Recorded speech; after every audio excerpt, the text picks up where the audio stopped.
Hello everyone, welcome back to Edumaths Mentor. So last integration lecture में आप लोगों ने एक कंसेप्ट पढ़ा था, substitution of a new variable.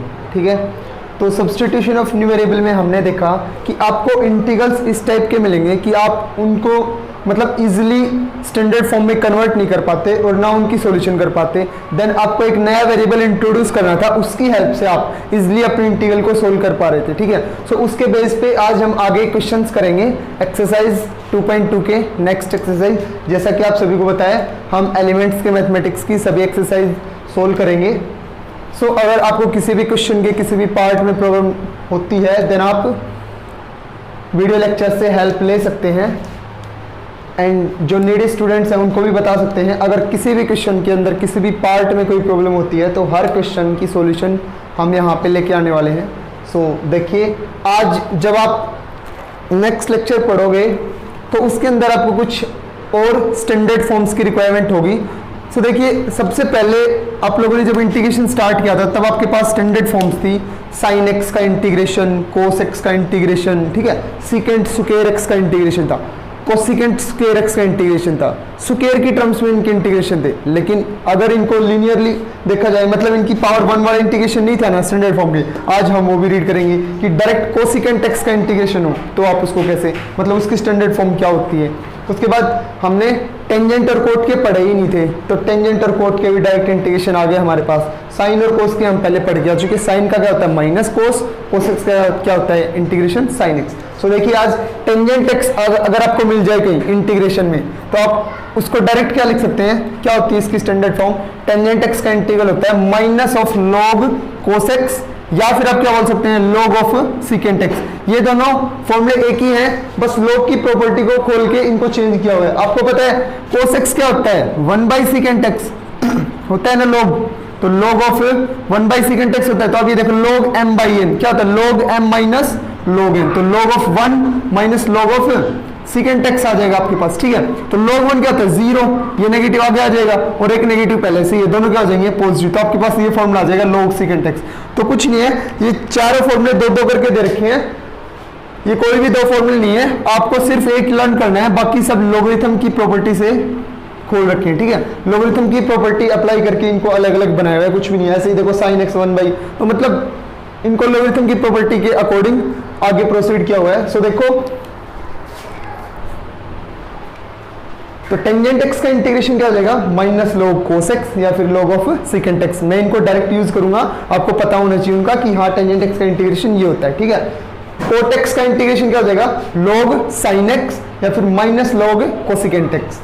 Cosecant x का इंटीग्रेशन क्या होता है log cosecant x minus cot x या फिर log tangent x by 2, tangent x by 2। ठीक है, सीकेंट एक्स का इंटीग्रेशन क्या होता है log सीकेंट प्लस टेंजेंट, ठीक है, या फिर log टेंजेंट π/4 प्लस x/2। ये डायरेक्ट स्टैंडर्ड फॉर्म से, ये आपको लर्न करनी है, ये आपको अपने मैथ में भी मिल जाएंगी, तो वहां से आप इन फॉर्मूलाज को लर्न करेंगे। सो देखिए, आज आगे क्वेश्चन रीड करते हैं इनके बेस पे। देखिए आपका फर्स्ट क्वेश्चन क्या है, देखिए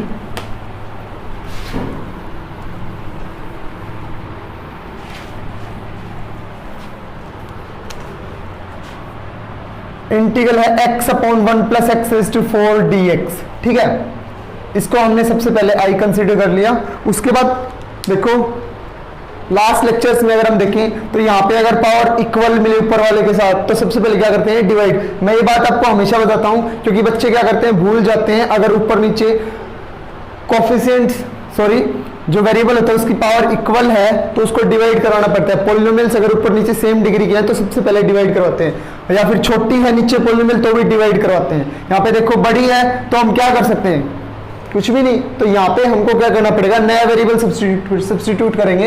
ये देखेंगे कि यहाँ पे एक फंक्शन है और दूसरा उसका डिफरेंशिएशन होगा, आपको उसको ढूंढना है कि क्या फंक्शन लूं और उसका डिफरेंशिएशन यहाँ पे हो। देखिए आप x⁴ को क्या लिखेंगे, देखिए x dx upon 1 plus x⁴।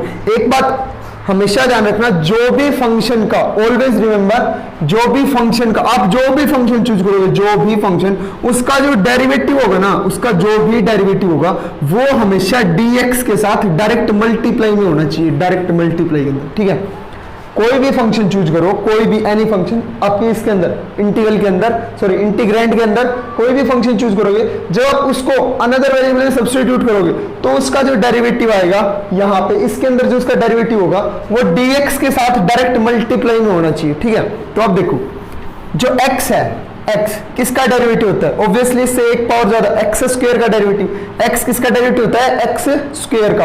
यहाँ पे देखिए x रेज़ टू 4 को मैं क्या लिख सकता हूँ, x स्क्वायर का होल स्क्वायर लिख सकता हूँ, x स्क्वायर का होल स्क्वायर। उसके बाद देखो x स्क्वायर को अगर मैं दूसरा वेरिएबल पुट कर दूं, t पुट कर दिया, देन x स्क्वायर का डेरिवेटिव करो दोनों साइड, डेरिवेटिव क्या आएगा, x स्क्वायर का डेरिवेटिव 2x, ठीक है, एक पावर आगे, सॉरी टोटल पावर आगे 2 आगे आगे एक पावर कम, 2 - 1 1, ठीक है। उसके बाद इसके साथ कौन क्या लगाते हैं हम, dx। मैंने कल के लेक्चर में भी बोला था मैं डायरेक्ट अब आगे dx लगाऊंगा, अदरवाइज आप ऐसे भी कर सकते हो, एक बार और देख लीजिए, x के रिस्पेक्ट में दोनों साइड डेरिवेटिव कर लो तो x स्क्वायर क्या हो जाएगा 2x, और t का x के रिस्पेक्ट में क्या होगा dt/dx। तो यहां से जो ये dx है ये इस साइड आगे इसके साथ मल्टीप्लाई में आएगा, ठीक है। तो हम डायरेक्ट हर एक क्वेश्चन के साथ dx को डायरेक्ट लेके चलेंगे बिना बताएं, तो आप समझ जाना x स्क्वायर क्या होगा 2x × dx, t का क्या होगा dt। तो देखो आपको रिक्वायरमेंट किसकी है, x × dx की, सिर्फ x × dx की। इन चीजों को रखो, बाकी कांस्टेंट होगा आपके पास उसको हमेशा इस साइड भेज देना dt के साथ, क्योंकि आप क्या करने वाले हो, आप x वेरिएबल को t में सब्स्टिट्यूट कर रहे हो, तो मस्ट भी आपको जिसके रिस्पेक्ट में आप इंटीग्रेशन कर रहे हो, किसके रिस्पेक्ट में, x के रिस्पेक्ट में, तो उस dx वाली टर्म को भी आपको dt के अंदर ले जाना है, क्योंकि आप अब वेरिएबल t चेंज कर रहे हो तो कंप्लीट इंटीग्रेंड के अंदर t दिखना चाहिए, x की कोई जगह नहीं बची अब, क्योंकि आपने x को तो सब्स्टिट्यूट कर दिया। अगर आप x को सब्स्टिट्यूट करके t ले जा रहे हो, अब कहीं x बच जाता है, कहीं dx बच जाता है, तो ये सोल्व नहीं होगा क्वेश्चन, ठीक है। आपको क्या करना पड़ेगा, अगर आप चेंज करने लग गए, आपने चेंज कर दिया ऑलरेडी x को t में, तो आप dx को भी dt में लिखें, ठीक है। जहां से आपने चेंज किया था ना वहीं पे डेरिवेटिव कर दें, आपके dx की वैल्यू dt के अंदर आ जाएगी, ठीक है। उसके बाद देखो तो आपने क्या निकाल लिया कि x × dx किसके इक्वल आ गया dt/2, ठीक है, x × dx dt/2, और इसकी जगह क्या रख दिया t। तो ये सब्स्टिट्यूट करते हैं, इंप्लाइज दैट i आपका आपकी बार क्या बनेगा, x × dx की जगह क्या आ गया dt/2, उसके बाद 1 प्लस x स्क्वायर की जगह क्या पुट कर दिया t, और ऊपर क्या चल रहा है स्क्वायर, तो क्या आ जाएगा t का स्क्वायर। तो आपके पास ये चीज आ गई 1 + t का स्क्वायर × dt/2। अब ये 1/2 क्या है कांस्टेंट, इंटीग्रेशन के बाहर ले लीजिए, ठीक है, इंटीग्रेशन के बाहर आ जाता है कांस्टेंट, तो आपके पास क्या आ गया देखो 1/2 1/1 + t square × dt। I think आपको ये स्टैंडर्ड फॉर्म याद होनी चाहिए। इसका इंटीग्रल डायरेक्ट क्या होता है, क्या होता है इंटीग्रल 1/2, तो ऐसे कैसे क्या होता है इसका integral, tangent inverse t plus constant of integration, because tangent inverse का इंटीग्रेशन डायरेक्ट होता है हमारे पास क्या होता है, सॉरी 1/1 + x स्क्वायर का इंटीग्रेशन डायरेक्ट होता है क्या, टेंजेंट इनवर्स x। यहाँ पे t चल रहा था, हमने t ले लिया। अब देखो ये t तो आपने इंट्रोड्यूस करवाया था ना अपने क्वेश्चन के अंदर, आपने सब्स्टिट्यूट किया था, लेकिन उसका जो इंटीग्रल उसने दिया था वो तो x में दिया था, तो आपको आंसर भी x के अंदर, क्योंकि उसे नहीं पता ये t कौन है, कहां से आया है, वो नहीं जानता इसके बारे में। अगर आपने इसको इंट्रोड्यूस किया है तो आप इसको वापस x के अंदर लेके जाओगे, तो जहां पे आपने कन्वर्जन किया था, जहां पे सब्स्टिट्यूशन किया था, वहां पे जाना वापस, वहां पे ये देखना मेरा t किसके इक्वल है, t किसके इक्वल है x स्क्वायर के, हमेशा वहीं पे जाना, और t की जगह वापस से कौन रख दो जहां पे आपने सब्स्टिट्यूशन किया था, t किसके इक्वल था x स्क्वायर के, तो t की जगह लास्ट में आंसर में क्या लिख दो x स्क्वायर। अब ये आपका फाइनल आंसर आया है इस क्वेश्चन का। आपका इंटीग्रल क्या है x/x स्क्वायर + 1 का होल स्क्वायर। अब देखिए ऊपर आपका x × dx है ना, मल्टीप्लाई में x × dx, लास्ट क्वेश्चन की तरह x आपका किसका डिफरेंशिएशन होता है, किसका डिफरेंशिएशन होता है, ऑब्वियसली x स्क्वायर का, एक पावर ज्यादा इससे, ठीक है। तो x आपका डिफरेंशिएशन होता है x स्क्वायर का। तो आप यहाँ पे ये देखो कि x स्क्वायर कहाँ पे है, ये देखो ये रहा x स्क्वायर, आप चाहो तो x स्क्वायर को भी क्या पुट कर सकते हो t। अब आपको पता है कि x स्क्वायर के साथ चाहे आप कुछ भी लिख दो, 3 + a + b = t, मतलब जो भी कांस्टेंट आप लिखोगे ना उनका कोई इफेक्ट नहीं पड़ने वाला। क्यों, क्योंकि डिफरेंशिएशन करते टाइम कांस्टेंट का डिफरेंशिएशन 0 हो जाता है। तो आप जब भी ऑलवेज रिमेंबर, जब भी किसी फंक्शन को आप दूसरे वेरिएबल में सब्स्टिट्यूट कर रहे हैं और उस फंक्शन के साथ कोई कांस्टेंट आते हैं a + b + 3, मतलब कुछ भी कोई भी कांस्टेंट आता है उसके साथ, आप उसको साथ के साथ उठा लें, क्योंकि वो कोई इफेक्ट नहीं डालेगा आपके कन्वर्जन के ऊपर, क्योंकि उसका डेरिवेटिव डायरेक्ट क्या हो जाएगा 0। आप ना भी पुट करें तो भी चलेगा, तब भी सेम आएगा आपका आंसर। या तो आप एक्स स्क्वायर को टी पुट कर लें तो भी सेम रहेगा। अगर आप +1 इसके साथ कांस्टेंट है ना, इसको भी साथ ले लीजिए तब भी सेम आएगा। देखिए एक्स स्क्वायर +1 को भी क्या पुट कर लीजिए टी, तब भी आपका आंसर सेम रहेगा। देखिए एक्स स्क्वायर का डेरिवेटिव करो दोनों साइड, सॉरी एक्स के रिस्पेक्ट में डेरिवेटिव करो, क्या आएगा एक्स स्क्वायर का डेरिवेटिव 2x और इनटू में dx, बिकॉज 1 का डिफरेंशिएशन क्या हो जाएगा 0 इक्वल टू t का dt। अब यहाँ पे देखिए x इंटू डी की वैल्यू चाहिए ना आपको, तो x इंटू dx की, तो 2 को कहाँ पे ले जाइए डिवाइड में, ठीक है। तो आपके पास क्या आ गया कि आप x स्क्वायर +1 को तो t पुट कर रहे हैं, ठीक है, और x इंटू डी की जगह आप क्या पुट कर रहे हैं dt/2, तो कर दीजिए कन्वर्जन, क्या आएगा x इंटू डी की जगह dt/2, बाई में 2 आएगा ना, बाई में मैं 1/2 को बाहर ले रहा हूँ डायरेक्ट, क्योंकि ये कांस्टेंट है, इंटीग्रेशन के ऊपर कोई इफेक्ट नहीं डालेगा, अपॉन एक्स स्क्वायर +1, अंदर वाली क्वांटिटी को आप क्या पुट कर चुके हैं टी, तो कर दीजिए पुट टी, और ऊपर गया टी का स्क्वायर। अब देखिए आपके पास स्टैंडर्ड फॉर्म बन गई 1/t² का integration with respect to T, ठीक है, dt आ गया आपके पास। अब आपके पास देखिए स्टैंडर्ड फॉर्म बन गई। नीचे अगर लीनियर क्वांटिटी होती सिंपल, तो हम उसका इंटीग्रेशन डायरेक्ट किस में लेके जाते हैं लॉग के अंदर। अगर एक भी पावर इंक्रीज होती है देन उसका इंटीग्रेशन किसके हिसाब से होता था पावर के हिसाब से। तो ये t² है तो मैं इसको ऊपर लेके जाऊंगा, क्या बनेगा ये t की पावर -2।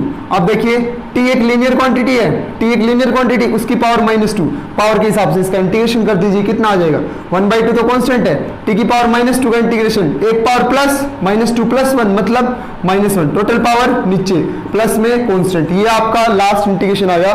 अभी आपको एक चीज और करनी बाकी है, क्योंकि उसको नहीं पता, सेम रिपीट करो मैं एक बार और इस बात को, कि उसको नहीं पता कि आपने क्या ये टी वेरिएबल कहां से आया है, ये आपने खुद इंट्रोड्यूस किया है इसके अंदर, वो सिर्फ x को जानता है, तो आप t को वापस x में लेके जाओ, और वापस x में लेके जाने के लिए आप वहीं पे जाना जहां पे आपने x को t पुट किया था, वहीं से आपको इस t की वैल्यू मिलेगी x के अंदर। तो कहां पे पुट किया था x² + 1 को t, तो t की वैल्यू क्या है x² + 1, यहाँ पे पुट कर दीजिए। t की वैल्यू कितनी है x² + 1 t की वैल्यू, और ऊपर -1 पावर तो थी, ठीक है, ये माइनस में आगे लगा देता हूं, कोई दिक्कत नहीं। अब देखो आपके पास ये आपका इंटीग्रल आ गया इसके लिए, ठीक है। तो हम क्वेश्चंस कर रहे हैं substitution of a new variable से, ताकि आपका इंटीग्रल एक सिंपल स्टैंडर्ड फॉर्म में आ जाए आराम से कन्वर्जन करने के बाद, ठीक है। उसके बाद देखो नेक्स्ट इंटीग्रल x - 1/1 + x²। देखिए ऊपर x है नीचे 1 + x², तो सिंपल इसकी तरह आप समझ सकते हो, मैं 1 + x² को t पुट करने वाला हूं, क्योंकि x² का डेरिवेटिव x होता है, लेकिन साथ में ये -1 भी दिक्कत करेगा। मैंने आपको बोला था, ठीक है, अगर आपको x × dx मिलता है तो दी बेस्ट है। मैंने आपको लास्ट थोड़ी देर पहले आपको बोला था कि जिस फंक्शन को भी आप टी पुट करते हो ना, जैसे आपने 1 + x² को टी पुट कर दिया, ध्यान से देखना, जिस फंक्शन को आपने टी पुट कर दिया उसका जब आप डेरिवेटिव करते हो, डेरिवेटिव क्या आएगा 2x × dx = dt, ये आएगा डेरिवेटिव। तो उस फंक्शन का डेरिवेटिव dx के साथ डायरेक्ट मल्टीप्लाई में होना चाहिए आपके इंटीग्रल के अंदर। तो यहाँ पे क्या है डेरिवेटिव x dx के साथ डायरेक्ट मल्टीप्लाई होना चाहिए, लेकिन x dx के साथ डायरेक्ट मल्टीप्लाई में नहीं है, x के में से कौन माइनस हो रहा है 1, x - 1 है dx के साथ डायरेक्ट मल्टीप्लाई में, ठीक है। तो आपको क्या करना पड़ेगा, आप x के नीचे इसको अलग लिख लो, 1 के नीचे इसको अलग लिख लीजिए, ताकि आपका x इसके साथ डायरेक्ट मल्टीप्लाई में रह जाए। देखो क्या करेंगे, हम इसको अलग अलग कर रहे हैं, डिनोमिनेटर को 1 के नीचे क्या लिख रहा हूं अलग 1 + x², ठीक है, -1 के नीचे सॉरी x के नीचे मैंने अलग लिख लिया, और 1 के नीचे मैं अलग लिख रहा हूं 1 + x² × dx, ठीक है। उसके बाद देखो, अब देखो आपको पता है आपके फंक्शंस को आप अलग अलग कर सकते हो, उसके बाद फंक्शंस अगर आपके अलग अलग हो गए तो इंटीग्रल भी आपका दोनों के साथ अलग अलग जा सकता है। तो इस इंटीग्रल को अलग अलग लीजिए, x/1 + x² × dx -dx, इसके साथ भी आ जाएगा -1/1 + x² × dx। आ गया आपके पास दो इंटीग्रल। अब देखो, अब आप इसको तो करने वाले सब्स्टिट्यूशन से, ठीक है, ध्यान से देखना।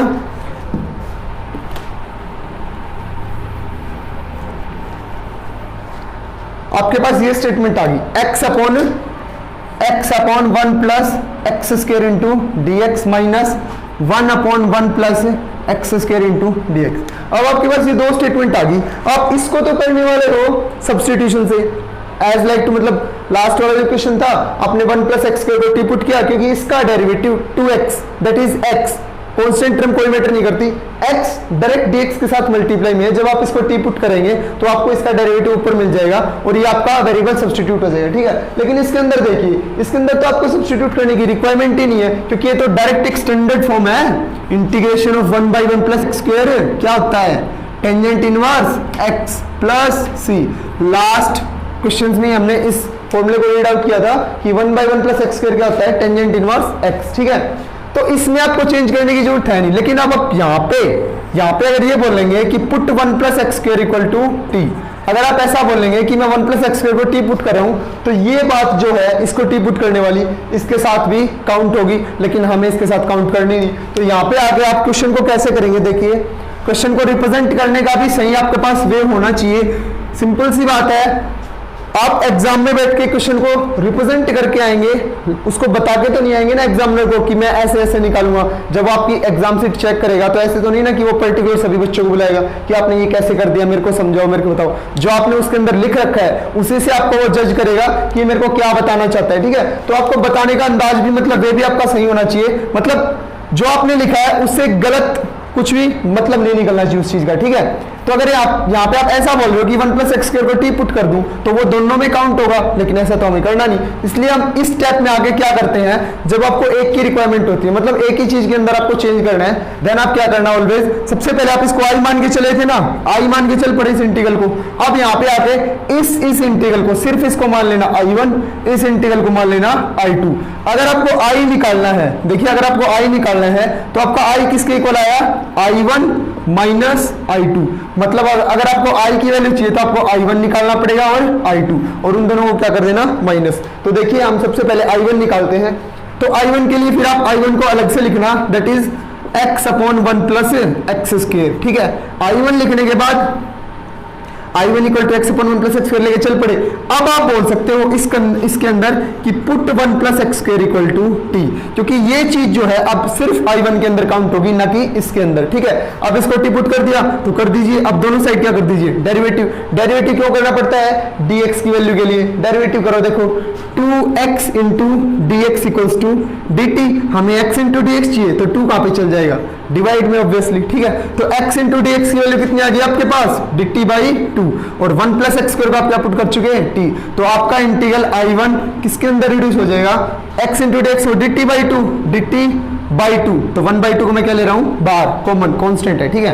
1 प्लस एक्स स्क्वायर को क्या पुट कर दिया आपने, t, तो 1/t। नीचे 1 प्लस एक्स स्क्वायर था ना, उसको आप t पुट कर चुके, ठीक है। उसके बाद देखिए अब ये इंटीग्रल आ गया आपके पास, देखिए simple 1/t into D T. 1/t एक स्टैंडर्ड फॉर्म होती है, 1/t का इंटीग्रेशन क्या होता है, 1/2 log ऑफ t। 1/x का इंटीग्रेशन log x होता है। अब t को फिर से सब्स्टिट्यूट कर दो, क्योंकि वो नहीं जानता आपने कहां से t पुट किया है, कैसे किया है। t की वैल्यू क्या आपके पास 1 प्लस एक्स स्क्वायर, t की वैल्यू यहाँ पे पुट कर दो 1/2 log of 1 plus X square plus c। ये आपके पास आंसर आया सिर्फ I1 का आपका, ठीक है।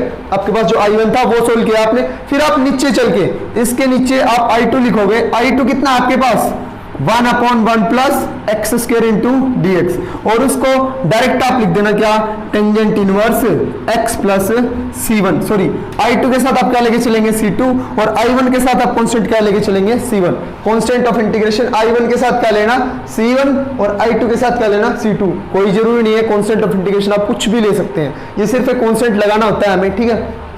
d e f कुछ भी लो आप, ठीक है। अब देखो आपने I2 की वैल्यू निकाल ली ये, और I1 की वैल्यू निकाल ली ये, लेकिन आपको चाहिए किसकी वैल्यू, I की। आपको I निकालना था, और I किसके इक्वल था, I1 माइनस I2 के। तो अब देखिए क्या करेंगे हम, I की वैल्यू निकालेंगे। I की वैल्यू के लिए इनकी दोनों की वैल्यू पुट कर दीजिए, सिंपली पुट कर दीजिए। I1 की वैल्यू कितनी है, I1 की वो 1/2 log of 1 plus X square plus c1, ये वैल्यू आपके पास, माइनस I2 की वैल्यू कितनी है, टेंजेंट इनवर्स x, ठीक है, प्लस c2 कर दिया आपने, पुट कर दी।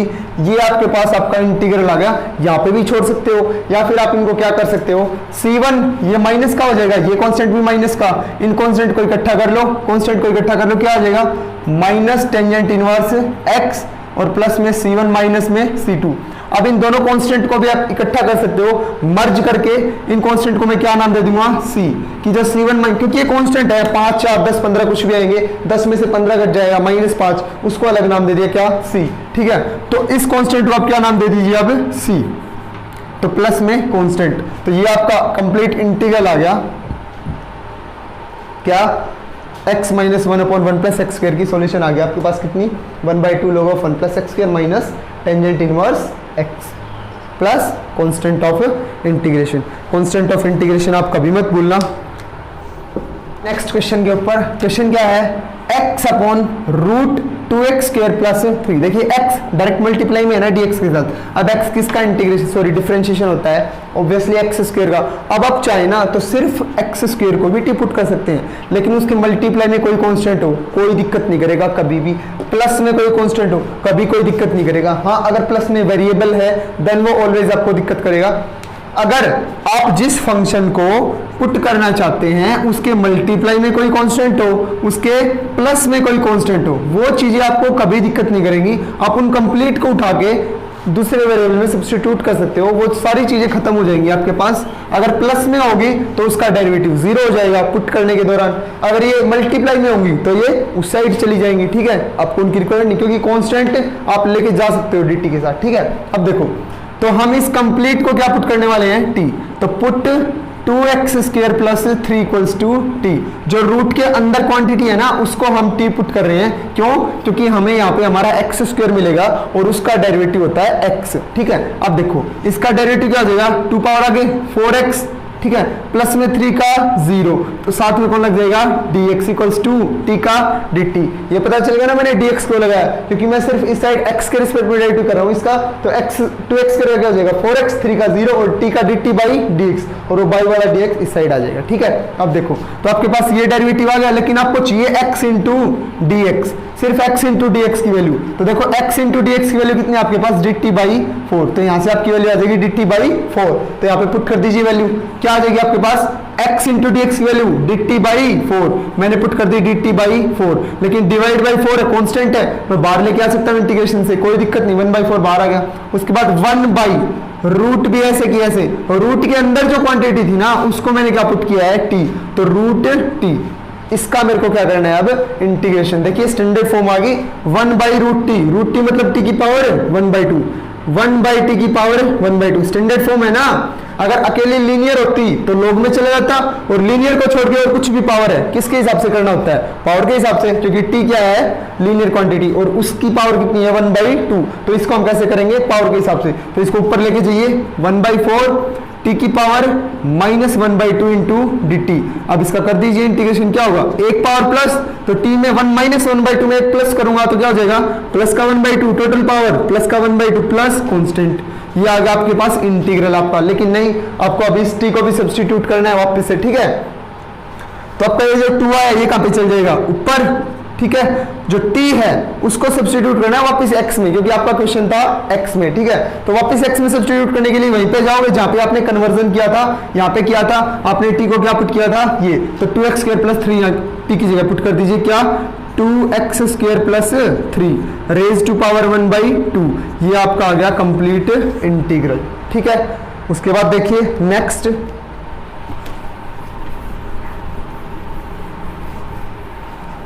ये है आपका क्वेश्चन। देखिए x plus 1/x square plus 2x minus 3। देखिए इस क्वेश्चन के अंदर क्या है, लास्ट में मैंने इसको इसके नीचे अलग किया था, 1 के नीचे अलग किया था, क्योंकि ऊपर सिर्फ x, नीचे वाले का डेरिवेटिव था x और कुछ नहीं था। लेकिन अब देखिए नीचे वाले का डेरिवेटिव करके देखना, x square plus 2x minus 3 का डेरिवेटिव करना, क्या आएगा, x स्क्वायर का आएगा 2x प्लस 2x का आएगा 2 और 3 का आएगा 0, 2x प्लस 2 आ गया, इसमें से 2 कॉमन ले लीजिए, कितना आ गया 2 into x plus 1 into D x, इसको आपने t पुट किया इक्वल्स टू dt। तो देखिए आपके पास x प्लस 1 जो है ना वो डायरेक्ट dx के साथ मल्टीप्लाई में आ गया, मतलब पूरा का पूरा x प्लस 1 अब की बार आपकी फंक्शन की डेरिवेटिव है, हमको डायरेक्ट मिल रहा है, तो हम कुछ भी नहीं करेंगे, इसके नीचे अलग इसके नीचे अलग, हम डायरेक्ट क्या कर देंगे, इस कंप्लीट को x square plus 2x plus 3 को क्या पुट कर देंगे, क्या पुट कर देंगे t, और अब दोनों साइड क्या कर दीजिए डेरिवेटिव। तो x स्क्वायर का क्या लिया था हमने 2x, और 2x का क्या हो जाएगा प्लस का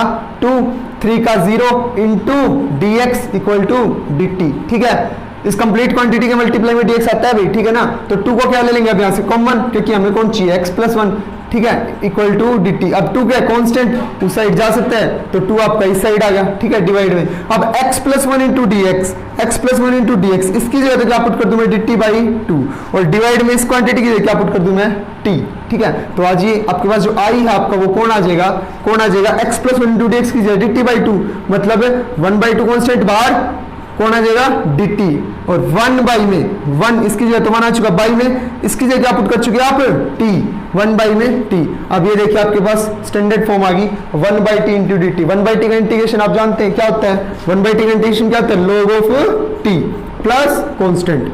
अब वापस ये आपका इंटीग्रल कंप्लीट सोल्व हो चुका, लेकिन t को आपको सब्स्टिट्यूट करना पड़ेगा x के अंदर। तो t की वैल्यू कितनी है, x² + 2x - 3। इस t की वैल्यू को आप सब्स्टिट्यूट कर दीजिए, कितनी, x² + 2x - 3 प्लस कांस्टेंट, ठीक है। सो देखिए ये सभी क्वेश्चंस की सॉल्यूशन जरूर है, लेकिन आप इन क्वेश्चंस को करने देखने से पहले खुद करने का अटेम्प्ट करना। स्टार्टिंग वाले 1-2 क्वेश्चंस से बेसिक समझ के हर एक क्वेश्चन को खुद अटेम्प्ट करने की कोशिश करना, because as you know math जो है याद करने से नहीं आता, करके देखने से आता है। अगर आप जितना उसको पेन पेपर से सोल्व करोगे आपको उतना ही अच्छा कंसेप्ट समझ में आएगा, उस क्वेश्चन में आप उतना ही जल्दी आपकी मतलब जल्दी पकड़ होगी उसके ऊपर, आप उसको उतना जल्दी सोल्व कर पाओगे, ठीक है। Thank you so much.